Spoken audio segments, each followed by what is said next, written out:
Friends, आज हम chapter पढ़ेंगे electric currents and its effect. विद्युत प्रवाह और इससे क्या फर्क पड़ता है, इसके इफेक्ट्स क्या होते हैं। पहला है atoms are made of even small particles called the subatomic particle. Atom छोटे से छोटे पार्टिकल से बनता है। एटम का भी छोटा पार्ट होता है।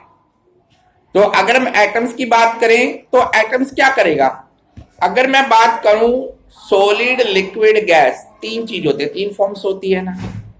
तो कोई भी चीज बनी हुई है उसकी सबसे छोटी यूनिट्स कहलाएगी एटम्स। फिर वो जो एटम होगा वो भी उससे एक छोटे पार्ट से बना होगा जिसे सब एटम्स कहते हैं।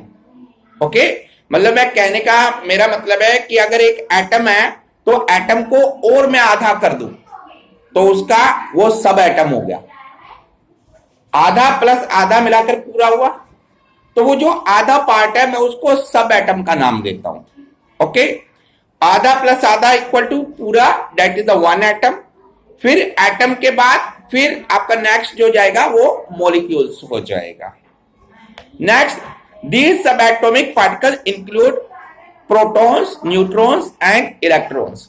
अब ये जो एटम्स होते हैं इसके अंदर तीन चीज होते हैं। एक होता है प्रोटॉन्स, दूसरा होता है न्यूट्रॉन्स और तीसरा होता है इलेक्ट्रॉन्स। तो तीन चीज होती है एटम्स के अंदर। कौन कौन सी होती है? प्रोटॉन्स, न्यूट्रॉन्स और electrons. Both protons and electrons have a basic property called the electric charge. Neutron और प्रोटॉन में एक प्रोटॉन और इलेक्ट्रॉन्स में एक बेसिक प्रॉपर्टी होती है। बेसिक प्रॉपर्टी मतलब गुण होता है जिसे कि हम लोग इलेक्ट्रिक चार्ज कहते हैं। इलेक्ट्रिक चार्ज मतलब उसका विद्युत का जो है वो चार्जिंग होगी, प्रभाव होगा, तभी वो किसी चीज को जोड़ेगा। नेक्स्ट है however the kind of the charge is not the same for the both the particles। इसमें दो जो पार्ट्स हैं इनके चार्ज सेम नहीं होंगे। जैसे मैं एक को कह दूं कि एक प्लस है तो दूसरा प्लस है, दोनों प्लस प्लस नहीं होने चाहिए। एक प्लस होता है, दूसरा माइनस होता है। So protons have a positive charge. Proton के पास पॉजिटिव चार्ज होगा which indicate by a plus symbol, जिसे कि जमा के सिंगल से माना जाता है, जमा का सिंबल माना जाता है इसे। Electrons have a negative charge. Electrons का नेगेटिव चार्ज होता है जिसे माइनस के सिंबल से माना जाता है। न्यूट्रॉन्स होता है वो न्यूट्रल होता है, ना वो प्लस होता है ना माइनस होता है, वो न्यूट्रल होता है। ठीक है, तो उसका कोई इफेक्ट नहीं पड़ता। Neutrons have no electric charge, इसका कोई इलेक्ट्रिक चार्ज नहीं होता। तो हमारे दो चीज क्या थी, प्लस और माइनस। एक था प्रोटॉन और दूसरा कौन सा था, इलेक्ट्रॉन्स। प्रोटॉन का पॉजिटिव, इलेक्ट्रॉन्स का नेगेटिव, न्यूट्रॉन्स का कोई चार्ज नहीं होता, that is the neutral. How do this electric charge behave? ये इलेक्ट्रिक चार्ज बिहेव कैसे करते हैं, क्या इनका गुण धर्म होता है, क्या इनका स्वभाव होता है। For answer to this question and the more question related to the electronic current, अब हम इस चीज को पढ़ने के लिए इस चैप्टर के थ्रू जाते हैं, इस चैप्टर को पढ़ते हैं। ये चैप्टर 7th का है, electric current and its effect, और सेम चैप्टर ये 8th का है। 7th में इसमें डिटेल्स में दिया गया है और 8th में इतना डिटेल्स नहीं है। Behaviour of the electric charge. अब इलेक्ट्रिक चार्ज का बिहेवियर क्या होता है, कैसे ये अपने आप को प्रदर्शित करता है। ए फोर्स इज ए पुल और पुश ऑन एन ऑब्जेक्ट। जब हम किसी ऑब्जेक्ट को धक्का मारते हैं, खींचते हैं, ठीक है, खींचते हैं या धक्का मारते हैं, पुल या पुश करते हैं, a force can pull object. जो फोर्स होता है उस ऑब्जेक्ट को खींचता है, पुल करते हैं तो ऑब्जेक्ट हमारी तरफ आता है। और it can push object apart, और जब इसे धक्का मारा जाता है तो चीज दूर चली जाती है। पुल करते हैं तो हमारी तरफ आती है, पुश करते हैं तो दूर चली जाती है। When charge particles come near one another, ऐसे ही चार्ज पार्टिकल जब एक दूसरे के पास आते हैं, they give rise to these two different forces. तो उनके दो डिफरेंट फोर्सेस होते हैं। कैसे वो एक दूसरे के साथ बिहेव करते हैं, जब वो चार्ज प्लस और माइनस एक दूसरे के पास आएंगे, माइनस माइनस आएगा और माइनस प्लस आएगा। A force that pulls object together is force of the attraction। जो फोर्स एक दूसरे को खींचेगा एक दूसरे की तरफ उसे हम कहेंगे फोर्स ऑफ अट्रैक्शन। अट्रैक्शन मतलब उसने उसे अपनी तरफ आकर्षित किया है, that is the force of attraction. जब एक दूसरे को खींचेंगे that is called the force of attraction. A force of attraction exist between two oppositely charge particles, और ये दोनों अपोजिट चार्ज पार्टिकल्स होंगे, अपोजिट होंगे। अपोजिट मतलब एक प्लस होगा तो दूसरा क्या होगा, माइनस होगा। ओके, एक माइनस दूसरा प्लस। तो हमने क्या पढ़ा था, proton plus electron minus, and third हमने क्या पढ़ा था, इसमें न्यूट्रॉन था वो, उसके अंदर कोई इफेक्ट नहीं पड़ रहा था। अब हम बात कर रहे थे attraction.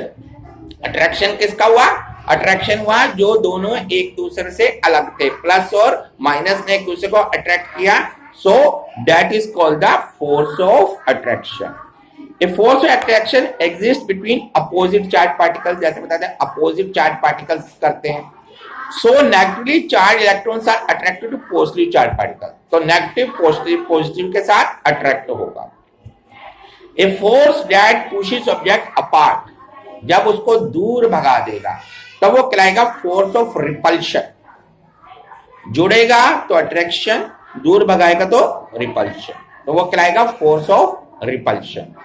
A force of repulsion exist between particle of the same charge, ये सेम चार्ज के साथ होगा, प्लस प्लस होगा तो दूर भगा देगा, माइनस माइनस के साथ जुड़ेगा तो दूर भगा देगा। जैसे आपने मैग्नेट का स्वभाव पढ़ा था, तो मैग्नेट चुंबक में क्या था, चुंबक में प्लस प्लस के पास आती थी तो दूर चली जाती थी, माइनस प्लस, लेकिन प्लस माइनस के पास आती थी तो दोनों अट्रैक्ट कर देती थी। तो इसका भी सेम है, तो ये प्लस प्लस के पास आएगा तो दूर हो जाएगा, उसको धक्का मारेगा, और प्लस प्लस माइनस के पास आएगा तो अट्रैक्ट करेगा। नेक्स्ट है behaviour of the electric charge. इसका बिहेवियर क्या होता है, electric charge behave according to simple rule, वो उसका एक सिंपल सा रूल है, like charges repel each other unlike charges attract each other. जो सेम चार्ज होगा एक दूसरे को धक्का मारेगा और अपोजिट चार्ज एक दूसरे से जुड़ेगा। इसकी जो एसआई यूनिट्स होती है वो होते कॉलम, जिसे हम सी से मेंशन करते हैं। अब आ गया हमारा इलेक्ट्रिक करंट, विद्युत प्रवाह। नेक्स्ट आ गया electric current. Once electrons are pushed into motion, अब इलेक्ट्रॉन्स जब गति में आते हैं, मोशन में आते हैं, इलेक्ट्रॉन्स क्या करते हैं, मूव करते हैं, एक सर्कल के अंदर मूव करते हैं। They can be made to continue flowing provided they have a path and a source. मैंने कहा ना वो एक गति करते हैं एक रास्ते पे, तो वो एक पथ पर घूमते हैं और उसका एक स्रोत होता है, मतलब किसी चीज के चारों तरफ ही घूमेंगे, that is the source. A wire made of the suitable conducting material such as copper and aluminium forms the path. और जो वायर्स होती है कॉपर का, एल्यूमिनियम का, तो वो इसका सोर्स होता है। अब आई समझ बात, मतलब कहां हो रहा है इलेक्ट्रिक चार्ज, हम बात कर रहे हैं बिजली की। कॉपर की तार होती है, एल्यूमिनियम की तार होती है। मैंने कहा ना कि एक, इसलिए समझा, एक वायर जो होती है वो इलेक्ट्रॉन्स को चार्ज देती है, तो मीन्स अब उसका पाथ किसके थ्रू हो गया, तार के थ्रू हो गया, तो तार के थ्रू इलेक्ट्रिक करंट प्रवाह करेगा, इलेक्ट्रिक करंट जाएगा। जाता है ना आपके घर में कॉपर में, एल्यूमिनियम की तार में। और मैंने पहले बताया कि जो एल्यूमिनियम की तार होती है वो good conductor of the electricity होती है, लेकिन वो कच्ची होती है। अब मैं आपको इसका एक एग्जांपल बता देता हूं कि हमें ये नहीं पता होता कि कॉपर की तार यूज कर रही है या एल्यूमिनियम की। आज के टाइम में हमारे साथ एक धोखा हो जाता है। आप कूलर्स लेने जाते हैं, कूलर के अंदर एल्यूमिनियम की मोटर होती है, कई बार लगा देते हैं और वो चार्ज आपसे पैसे ले लेते हैं, हम देकर आ जाते हैं। हमें ये नहीं पता होता कि ये कॉपर का है, हमें तो कहते कि बिजली ऑन किया चल गई, और हमने स्कूल में पढ़ा था कि कॉपर के अंदर से बिजली जाती है। हमें आज तक ये नहीं पता एल्यूमिनियम से भी इलेक्ट्रिसिटी जाती है। कुछ टाइम के बाद वो कूलर खराब हो जाता है, आप चेक करते हैं, तार को निकालते हैं, तो वो जो एल्यूमिनियम की तार होती है वो टूट जाती है। एल्यूमिनियम कच्चा होता है बकायदा, जितना की कॉपर की क्वालिटी होती है, कॉपर ज्यादा अच्छा होता है। मोटर पे आज में चेक करते हैं, पता चलता है वो भी एल्यूमिनियम की मोटर है। तो कभी भी आपको अगर कूलर लेना है तो आपने उनसे पूछना है ये कॉपर की मोटर है, इसमें कॉपर की तार है क्या नहीं है। एक्सपेंसिव होगा लेकिन वो अच्छा होगा। इसलिए हर चीज के अंदर कॉपर की तार डाली जाती है, एल्यूमिनियम की तार नहीं डाली जाती। इस चीज को आप लोगों ने ध्यान रखना है। अब नेक्स्ट आते हैं, the flow of the electrons through a wire is called the electric current. अब जो इलेक्ट्रॉन, अब जो धारा प्रवाह हो रही है उसको मैं क्या नाम दे रहा हूं, इलेक्ट्रॉन। ये किसके थ्रू जा रही है, वायर्स के थ्रू जा रही है। So current simply means the number of electron that pass A given point in a unit of the time.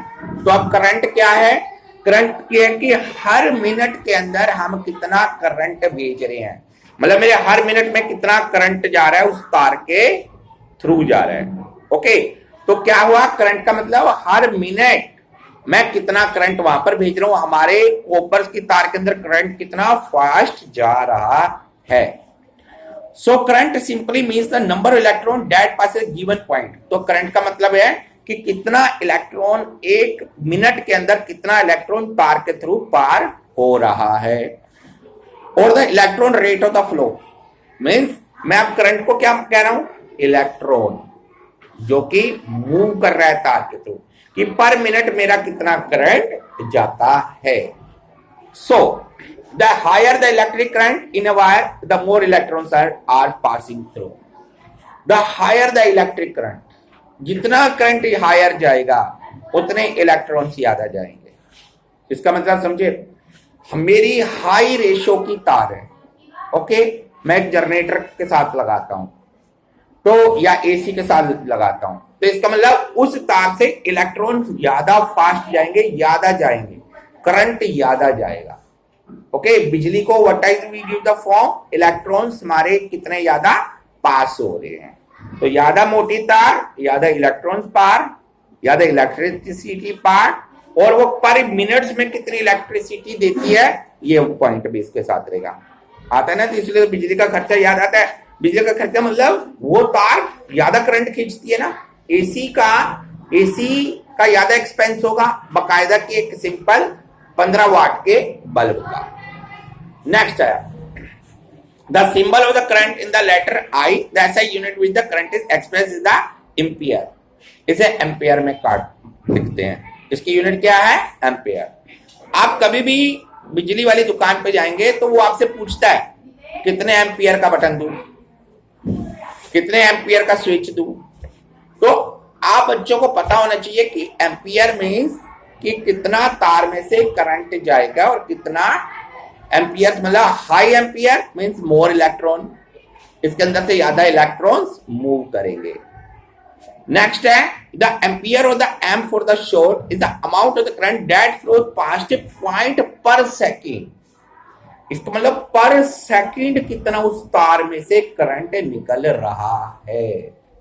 तो तार स्ट्रांग होगी तो एल्यूमिनियम की तार यह काम करेगी, नहीं करेगी, क्योंकि एल्यूमिनियम की तार का काम करेगी, छोटे प्रोडक्ट में काम करेगी। हाई प्रोडक्ट के लिए मैं एल्यूमिनियम लगा नहीं सकता, इसलिए वो आपसे धोखा कहां कर लेंगे, वो आपसे धोखा छोटी चीजों में कर लेंगे, कूलर में कर लेंगे धोखा। आपको तार घर में जलाने के लिए चाहिए, कोई बल्ब आपको यूज करना है, तो उसमें आपको धोखा कर देंगे, लेकिन हाई एम्पियर पे नहीं कर पाएंगे, क्योंकि नंबर ऑफ द इलेक्ट्रॉन्स ज्यादा मूव करने हैं वहां पे। नेक्स्ट है, scientist use instrument ammeter and galvanometer to measure the current. तो गैल्वेनोमीटर और एमीटर इसको यूज किया जाता है इसको चेक करने के लिए, इसके करंट को चेक करने के लिए। आप मोस्टली देखते होंगे आपके घर में बिजली वाले आते हैं तो वो क्या करते हैं, इलेक्ट्रिक करंट को वो बताते हैं कि यहाँ करंट है, या वो चेक करते हैं गैल्वेनोमीटर से कि कितना करंट आ रहा है, इसमें कितना पास हो रहा है। किसी के घर में अचानक कोई करंट आ जाता है तो वो चेक करते हैं कौन सी तार से आ रहा है, कहां से आ रहा है, गैल्वेनोमीटर से चेक करके बताएंगे कि इसमें कितना हाई करंट है यहाँ पे। नेक्स्ट है सोर्सेज ऑफ इलेक्ट्रिक करंट। अब इलेक्ट्रिक करंट के सोर्सेज क्या होते हैं, स्रोत क्या है। The production of current by the discharge with charge body usually last for very short time. ये कुछ ही क्षण तक चार्ज रहता है। If we want to current to flow in a conducting wire for a prolonged time, we must connect the wire between the two terminals of the source, providing a steady production of the charges. अब इस बात को समझो, हमें current देना एक तार में और कुछ देर के बाद वो बंद हो जाता है, ये किस केस में होगा? बैटरी। एक 9 वॉट की बैटरी है, उसके साथ मैंने 2 तारे लगा दी और मैं एक बल्ब को जला रहा हूँ, एलईडी जला रहा हूँ, एलईडी बल्ब को मैंने जलाया, आधा घंटा चलेगा, उसके बाद वो बंद हो जाएगा। लेकिन मुझे ज्यादा करंट, ज्यादा उसमें फ्लो करना है, मेरे को ज्यादा देर बल्ब जलाना है, तो मैं क्या करूंगा? मैं उसको डायरेक्ट स्विच से जोड़ दूंगा, क्योंकि उसमें इलेक्ट्रॉन पास होते रहने चाहिए। अब मैं बच्चों को इसके ऊपर भी एक चीज बताना चाहता हूं। आप जब भी प्रोजेक्ट बनाते हैं तो आपको कहा जाता है बैटरी यूज करनी है 9 वॉट की, है ना, 9 वॉट की। एक बच्चा एक प्रोजेक्ट बना रहा था और उसने हाई बल्ब लगा दिया और वो कहता है कि इसमें बैटरी लगा दो, उसने मना कर दिया, क्योंकि 9 वाट की बैटरी 100 वाट के बल्ब को नहीं जला सकती। अब जो इलेक्ट्रॉन पास करना था बल्ब के अंदर 100 वाट वाले के लिए, तो उसको डायरेक्टली क्या करना है? स्विच से जोड़ना है, क्योंकि स्विच से जो करंट होगा वो इलेक्ट्रॉन उसके कंटिन्यू पास होने चाहिए, तभी तो करंट पास होता रहेगा ना 100 वाट वाले बल्ब में। तो बैटरी वहां कामयाब हुई नहीं। आपने कभी देखा है बसेस होती हैं, ट्रक होते हैं, उसके बल्ब हेडलाइट्स हाई वोल्टेज होती है? नहीं। आपकी बाइक्स हाई वोल्टेज होती हैं? नहीं होती, लो वोल्टेज होती है, क्योंकि वो जितने वॉट से वो चार्ज हो सके और जितने वॉट से उसे रोशनी दे सके उतना ही बल्ब लगाया जाता है बाइक्स में। और अब आप पूछेंगे सर फिर ये चलता कैसे, इसको करंट कहां से मिलता रहेगा? इसको करंट मिलता है बैटरी से, बैटरी से। और जो बैटरी चार्ज होती है आपकी बाइक से, ओके, बैटरी चार्ज हो रही है बाइक से, तो बाइक्स के अंदर करंट जो पैदा होता है, जो करंट पैदा होता है वो आपकी बैटरी को चार्ज करता है। इलेक्ट्रॉन्स बन रहे हैं, वहां पे भी इलेक्ट्रॉन्स जा रहे हैं। अब आप कभी मैकेनिक के पास जाना और खुली हुई बाइक देखना, और जब वो उसको किक मारता है तो आप देखना करंट सा आता है, देखा कभी आपने? यस, जाकर देखना वो करंट, वो कहते हैं इसमें करंट नहीं आ रहा। The same the electrons. Now we are talking about the common source of current are the chemical based cells, solar cells and the dynamos. Current का जो बेसिक सोर्स होता है, स्रोत होता है, वो होता है केमिकल बेस्ड सेल्स होते हैं। सेल, आपने 2 तरीके के सेल देखे होंगे, एक तो सेल आप घड़ी वाला सेल डालते हैं, इसे कहते हैं ड्राई सेल। ये क्या होता है? ड्राई सेल, सूखा सेल, जिसमें लिक्विड नहीं है। कल भी मैंने आपसे डिस्कस किया था, तो मैंने कहा था कि जो बैटरीज होती है, सेल होते हैं, वो लिथियम की बनी होती है, और आजकल लिथियम की बैटरीज आ रही है, that are the most powerful batteries. अब ये तो ड्राई सेल हो गए, अब हमारा केमिकल बेस्ड सेल कौन सा हो? अब ये करंट कहां से आएगा? ई रिक्शा देखते हैं, बहुत बड़ी बड़ी बैटरी लगी होती है। आजकल तो कारों में भी आ रहा है, इलेक्ट्रॉनिक बैटरियां बनने लगी है, ठीक है, इलेक्ट्रिक, उसको इलेक्ट्रिक कार कहते हैं, इलेक्ट्रिक कार। एक बच्चे ने मेरे से क्वेश्चन पूछा, सर ये इलेक्ट्रिक कार कहां से? तार तो लगी नहीं हुई इसमें, करंट तो आ नहीं रहा, बिजली तो लगी नहीं हुई, तो ये इलेक्ट्रिक कार कहां से होगी? इलेक्ट्रिक कार मीन्स हमने उस बैटरी को चार्ज किया। अब वो जो बैटरी होगी that is the wet battery, गीली बैटरी होगी, उसे गीली बैटरी को कहा। उसके अंदर केमिकल है, उसके अंदर केमिकल। आप पानी डालते हैं ना, पानी देखते होंगे, बैटरी में पानी डाला जाता है, ये सिंपल पानी नहीं डालना, घर का पानी उठा के डाल दो, नहीं, वो बैटरी का पानी होता है। एसिड्स, जो प्लेट्स होती हैं, वो बिजली, वहां से करंट पैदा होता है, वो चार्ज होती रहती है। आपके इन्वर्टर में वो जो एनर्जी होती है, वो इलेक्ट्रिसिटी होती है, वो सेव हो जाती है। बच्चे कई बार क्वेश्चन पूछते हैं, सर बटन बंद कर दे चार्ज हो गया, बटन बंद कर दे चार्ज हो गया। आपके इन्वर्टर में जितना चार्ज होना था वो चार्ज हो गया, अब वो उसको चार्ज नहीं करेगा, बैटरी फुल, ठीक है, तो वो चार्ज नहीं करेगा। जब इलेक्ट्रिसिटी चली जाएगी तब वो उसको यूज करेगा, उस करंट को खत्म हो गया, फिर वो चार्ज होना शुरू हो जाएगा। तो वो किसके थ्रू जा रहे हैं? अब सेल की बड़ी चीज को मैंने क्या कह दिया, बैटरी। तो वो जो बैटरी है उसका भी सेम काम है, एनर्जी को देना, चार्ज करना। इसमें फिर आ गया solar cells and the dynamos. Solar cell क्या होता है, what is the meaning of the solar cell? Solar होता है सूरज की रोशनी से जो चीज चार्ज होती है वो सोलर कहलाएगी। इसका यूज कहां होता है? हमारे इंडिया में कम यूज हो रहा है। हमारे इंडिया में क्यों कम यूज हो रहा है? जिस कंट्री में सूरज की रोशनी डायरेक्टली जाती है, रेज डायरेक्ट है। अगर मैं बात करूं अफ्रीकन कंट्रीज में, तो रेज डायरेक्ट पड़ती है और रेज डायरेक्ट पड़ने से वो बैटरी चार्ज होती है, that is called the solar cell. तो वहां बेनिफिट है। मैं किसी पहाड़ी इलाके में लेह लद्दाख में जाके सोलर सिस्टम लगा दूं तो कामयाब होगा? नहीं होगा। सूरज की तो रोशनी नहीं आ रही, 50 दिन 60 दिन बाद सूरज नहीं आ रहा, 6 महीने सूरज नहीं आ रहा और मैं सोलर लगा के बैठ गया। आए समझ? तो हमारे इंडिया के उस कॉन्टिनेंटल में जहां सूरज की रोशनी सीधी पड़ती है, रेज सीधी पड़ती है, वहां पर ये सोलर सिस्टम काम करेगा। जैसे साउथ इंडिया का कुछ एरिया जहां सूरज की रोशनी सीधी पड़ती है। अब हम आ रहे हैं next, a device which a potential difference in maintained between two terminals by the conversion of chemical energy into electric energy is called a chemical based cell। अब chemical based cell क्या कहा कि एक ऐसा डिवाइस जो कि use करता है, डिवाइस जो यूज करता है किसी भी केमिकल बेस्ड सेल को बनाने के लिए, in a solar cell solar energy is converted in electric energy produce a potential difference। Solar cell के अंदर सोलर एनर्जी होती है, वो कन्वर्ट करते इसे इलेक्ट्रिकल एनर्जी देने में, इलेक्ट्रिकल एनर्जी से प्रोवाइड करती है। तो solar cell electrical energy provide करता। Direct alternative current. अब करंट की बात करते हैं। करंट दो होते हैं, एक होता है एसी, एक होता है डीसी। दो तरीके करंट होते हैं। Direct current, one is the DC, one is the AC.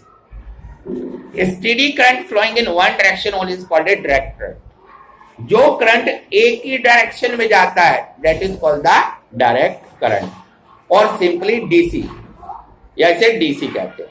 The current in dry cells and batteries direct current. जो करंट बैटरी से जाता है, बैटरी से डायरेक्ट जा रहा है, that is called the direct current. अब मैंने बात की 9 वाट की बैटरी, 9 वाट की बैटरी को तार लगा के बल्ब के साथ लगाया तो डायरेक्ट करंट दे रहा है। ओके, वो डायरेक्ट करंट है। सेकंड है the electric current which moves back and fourth